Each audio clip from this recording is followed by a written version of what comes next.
धनुष को उठाया, तोड़ दिया। देवताओं ने फल वर्षाए, जयकारा लगाया। प्रेम से बोले रामचंद्र भगवान की जय हो। लेकिन महाराज एक प्रश्न बन गया। तुलसीदास बाबा ने लिख दिया लेत चढ़ावत खैचत गाढ़े। लेत और देत का प्रयोग जब होता है, जब हम आप एक दूसरे को कोई वस्तु दें या ले, तो राम जी ने क्या लिया? ये धनुष कहाँ रखा है? पृथ्वी पर। और मैया जानकी की माता जी कौन है? पृथ्वी। मैया जानकी ने कहा था, मैया जब तक हमारे बगिया वाले ना आए तब तक इस धनुष को ऐसे चिपकाए रखना जैसे चुंबक। और जैसे ही राम जी आए तो राम जी ने हाथ जोड़ करके पृथ्वी मैया से धनुष को लिया, लेत और चढ़ावत। क्या चढ़ाया? जितने राजा वहां पर बैठे थे उन राजाओं का अभिमान। लेत चढ़ावत खैचत, क्या खींचा? प्रभु आगमन सुनत ही भय नृपत बलहीन। जितने राजा थे उनका बल। अब गाढ़े, गाढ़े माने गहरा, अब गाढ़े माने दुख। काहे भैया, राम जी तो विवाह करने जा रहे, तो राम जी को दुख क्या हुआ?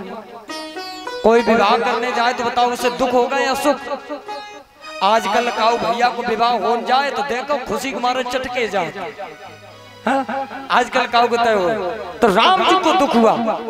क्यों? ये जो धनुष है इसका नाम है पिनाक। ये दधीच की हड्डियों से बना गए। और दधीच की नासिका में थे प्राण। दधीच का चरित्र आप लोग पढ़े होंगे। नासिका में ही तो प्राण थे, वो बीच में लगी। राम जी सोच रहे हैं विवाह तो करने जा रहे हैं, लेकिन एक पूर्वज की हत्या हो रही। तो राम जी ने धनुष तोड़ दिया। देवता लोग प्रसन्न हैं। सखियों ने जानकी मैया से कहा, चलो फूल जयमाला नहीं डालनी है। अब जानकी मैया सखियों के साथ में चली। अब जब राम जी के पास में आई तो जानकी मैया छोटी और राम जी बड़े। एक सखी आगे आई, कहने लगी, राम झुक जाओ, राम झुक जाओ। राम जी ने कही नहीं झुके हैं। कहा है कहीं आज के बाद फिर पूरे जीवन झुकना ही झुकना है।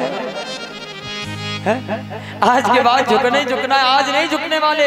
एक सखी आगे आई, कहने लगी, राम और झुक जाइयो लला रघुवीर। झुक जाओ और झुक जाइयो लला रघुवीर। और सिया तो वे छोटी वे झुक जाइयो लला रघुवीर। सिया तो भी छोटी है, झुक जाइयो लला रघुवीर। सिया तो वे छोटी वे झुक जाइयो लला रघुवीर। सिया तो भी छोटी है।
एक सखी बोली, तुम्हें नहीं झुकाना आता है, हम बताते हो। आगे बढ़ी और कहने लगी, राम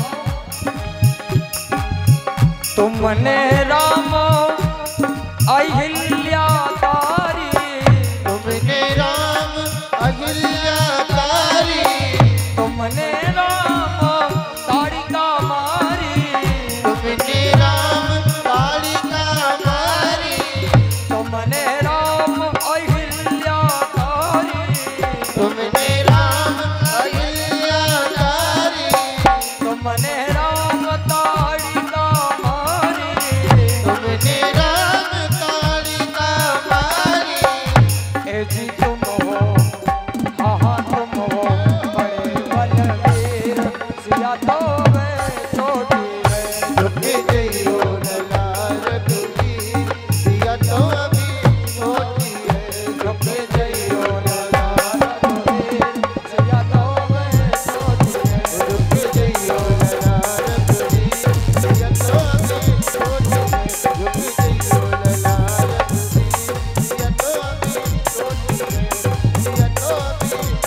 दिया तो भी सोच प्रेम से बोले गोविंद भगवान की। हो।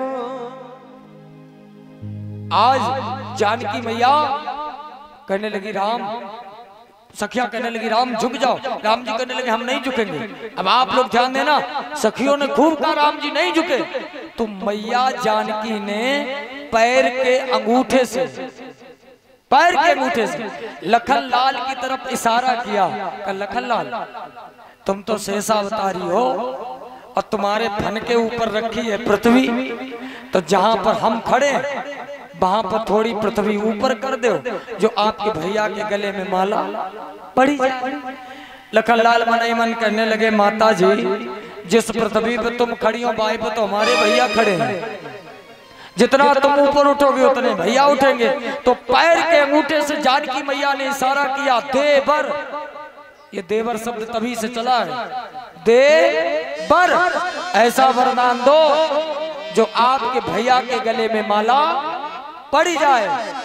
अब लखन लाल क्या करें, कुछ नहीं सूझा। तो वैसे माता लोग हमारी यहाँ सब लोग ठीक हैं, ज्यादा नहीं, लेकिन देखो बात ना करो। अब ना तो आप लोग कह दो करो हमें आपो लोगन वाली कथा आते तो हम बीच बीच में आपो लोगन को सुनाए दो करें। लेकिन अगर हम लोग भगवान की कथा सुन रहे हो नहीं कि सुनो, थोड़ी देर की बात और बाद में हमें पूरी रात पड़ी है, बात नहीं कथा सुनिए। प्रेम से बोले गोविंद भगवान की। हो। मैया जानकी ने जैसे ही कहा देवर ऐसा वरदान दो जो आपके भैया के गले में माला पड़ जाए। लखन लाल को कोई बात नहीं सूझी, एकदम से भागे और राम जी के चरणों में गिर गए। कहने लगे भैया आपकी जय जयकार हो, आपने तो रघुवंशियों का मान रख दिया, आपने धनुष तोड़कर क्षत्रिय कुल का मान बढ़ा दिया, आशीर्वाद दो आशीर्वाद दो। राम जी ने कहा लखन लाल तुम्हें आशीर्वाद लेने के लिए जय मौका मिलो तो आगे पीछे ले लेते आशीर्वाद, तुम्हें यही मौका मिलो, चलो आशीर्वाद है, उठो उठो। लखन लाल कहने लगे भैया आशीर्वाद दो। राम जी ने विचार करी शायद ऐसा तो नहीं सोच रहे, आए संग संग अब विवाह अकेले हो रहा। तो राम जी ने लखन लाल से धीरे से कही चिंता न करो तुम्हारो इंतजाम है, उठो उठो। लखन लाल कहने लगे भैया ऐसे नहीं, जब तक आप उठाएंगे नहीं। और राम जी ने जैसे ही झुक करके उठाया वैसे ही मैया जानकी ने गले में वरमाला डाल दी। प्रेम से बोले सीताराम भगवान की। हो। और डाल रही वरमाला अब तो जानकी, और जय बोलो सीताराम की। हो। डाल रही वरमाला अब तो जानकी, जानकी। जय बोलो सीताराम।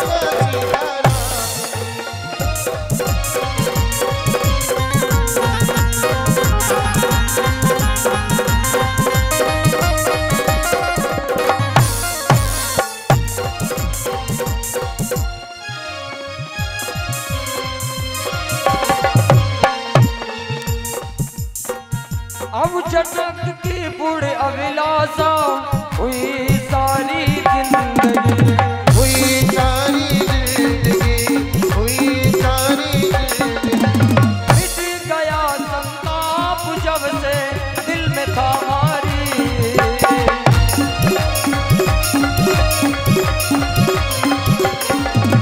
मिट गया संताप दिल में गर्व था भारी। गया चलता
प्रेम सोले सीताराम भगवान की।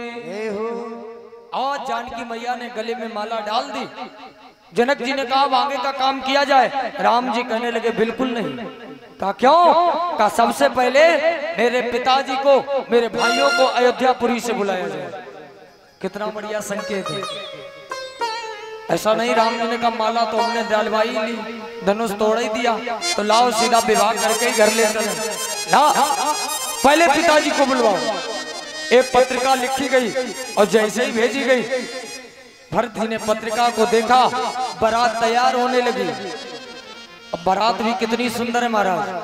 ऐसा नहीं भोले बाबा जैसी बारात हो, को मुख हीन विपुल मुख काऊ ना।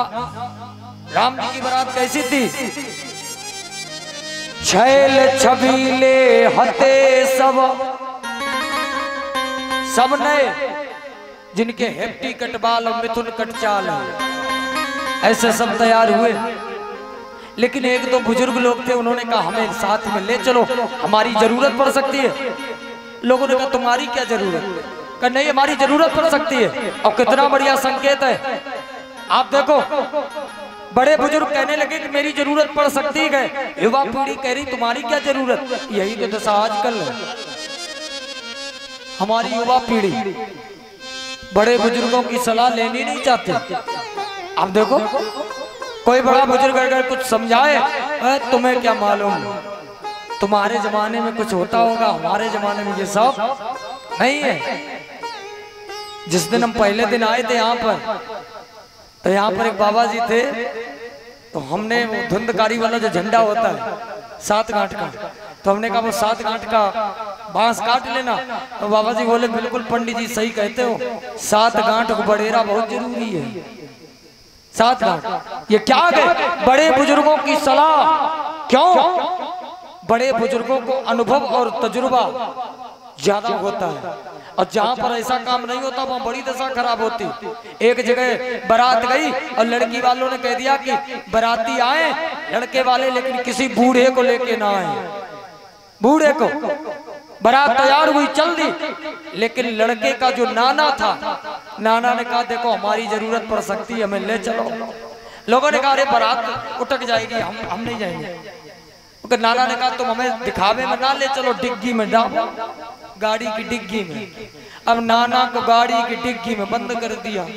पहुंच गए, नाश्ता पानी हुआ, सब कुछ हुआ। लड़की वालों ने कहा अब भामरे तब पड़ेंगी, मेरी एक शर्त है। क्या शर्त? लड़की वालों ने कहा कि हम भामरे तब डलवाएंगे जब तुम इस नदी में दूध बहाओ। नदी में दूध बहाओ। अब बताओ, लड़के वालों ने कहा इतना दूध कहाँ से लाएं जो हम नदी में दूध बहाएं। कब बारात हो चुकी, बस चलो वापस। तो कुछ लड़कों ने कहा बारात तो ले ही चल रहे, नाना के काय तुम्हारे प्राण ले रहे, उन्हें तो डिग्गी से निकालो। नाना निकाले।